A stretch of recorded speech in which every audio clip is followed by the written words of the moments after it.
మనకు తెలుస్తుంది కాబట్టి అది ఒక ప్రొప్రైటరీనా కాదు, ఒక పార్ట్నర్షిప్పా తెలియదు, ప్రైవేట్ లిమిటెడ్ కాదు, ఏదీ లేని మార్గదర్శి చిట్ ఫండ్ కంపెనీలో ఒక దాంట్లో పెట్టుకొని ఫైనాన్షియర్స్ అనే పేరు పెట్టుకొని ఆయనే దాని హెచ్యుఎఫ్ దీనిగా కర్తగా, ఆయనే ప్రొప్రైటర్గా, ఒక్కోసారి చైర్మన్గా అవతారాలు ఎత్తు ఆయన నడుపుతూ వచ్చిన దాంట్లో అసలు జరిగింది ఏంటంటే ప్రజల సొమ్మంతా తీసుకొచ్చేసి అన్ని ఆర్బీఐ రూల్స్కు విరుద్ధంగా తన దగ్గర పెట్టుకోవడం, దాన్ని తన వ్యాపారం విస్తరించడానికి వాడుకోవడం.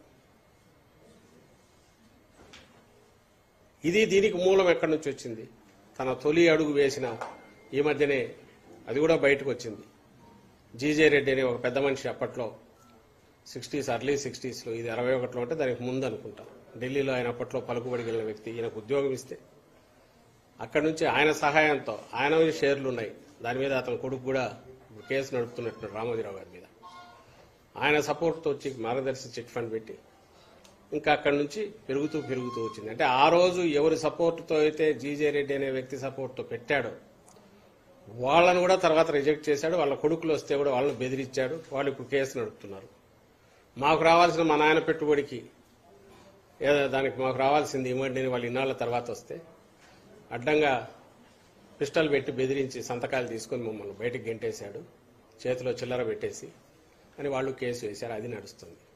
అంటే అక్కడ పునాది దగ్గర నుంచి అక్రమం, దాని తర్వాత ప్రజలకు సంబంధించినంత వరకు మోసం, చట్టాలకు సంబంధించి మొత్తం ఉల్లంఘన, ఏ చట్టం ఫాలో కాలేదు, ఓ రూపము ఏమీ లేని ఒక కంపెనీలు అనేవి పెట్టి కేవలం మీడియా ముసుగులో ఇంతకాలం రామోజీరావు గారు ఆడుతున్న నాటకం ఏదుందో అది పూర్తి, బహుశా ఈ స్కామ్ తెర వెనక ఉండి రాజకీయాలు నడుపుతూ సమాజం మీద గ్రిప్ తెచ్చుకొని ఢిల్లీ వరకు పరపతి పెంచుకొని అదంతా కూడా ఒక గాలిబుడగా, ఒక బెలూన్ లాంటిది, ప్రజల సొమ్ము ఇచ్చేసుకుని అన్యాయంగా, దారుణంగా, అక్రమంగా ఎంత పెరిగాడనేది సమీప భవిష్యత్తులో ఈ తీర్పు వల్ల రేపు తెలంగాణ హైకోర్టు టేకప్ చేసి ఒక్కసారి ఓపెన్ చేసి డిపాజిట్లు ఎక్కడెక్కడ ఎవరెవరు పెట్టారు, ఎవరెవరికి వెనక్కి ఇచ్చినవి ఏంటివి, అసలు ఆ డబ్బు రూపంలో క్యాష్ రూపంలో ఎట్లా చేశారు, ఇవన్నీ కూడా బయటికి రాబోతున్నాయి. ఘోరం ఏంటంటే ఎవరైతే చట్టాన్ని పాటించాలని చెప్పి ప్రజలందరికీ నీతులు బోధించే రామోజీరావు ఆయన మీడియా బోధిస్తే ఈ పక్క మొత్తం డిపాజిట్లన్నీ క్యాష్ రూపంలోనే, క్యాష్ తీసుకొచ్చి ఎక్కడికైతే ఇదైతే వాళ్ళు కట్టలు కట్టి సపరేట్ పెట్టి డీడీలు తీసి దాంట్లో వేయడం. బ్లాక్ మనీ ఎంత వైట్ చేశారో తెలియదు, ఎవరెవరు చేశారో తెలియదు, ఖాతాదారుల పేర్లు ఉండవు. ఇవన్నీ ఇప్పుడు రాజశేఖర రెడ్డి గారు ఉన్నప్పుడు బయటకు వచ్చాయి.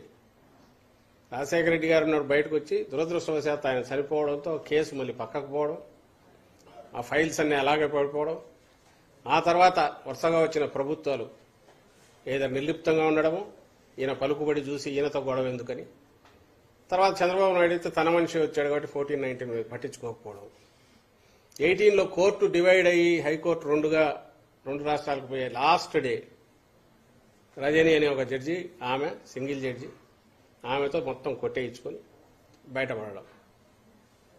చిత్రం ఏంటంటే అది కూడా ఇప్పుడు తప్పు చేశారని అంటున్నారు. ఇప్పుడు పాత చూస్తే అంతకుముందే డివిజన్ బెంచ్ ఈయన అప్పీల్ను క్వాష్ చేస్తే దాని మీద అది దాచిపెట్టి సింగిల్ జడ్జి దగ్గరికి పోయి ఈ ఆర్డర్ తెచ్చుకోవడం.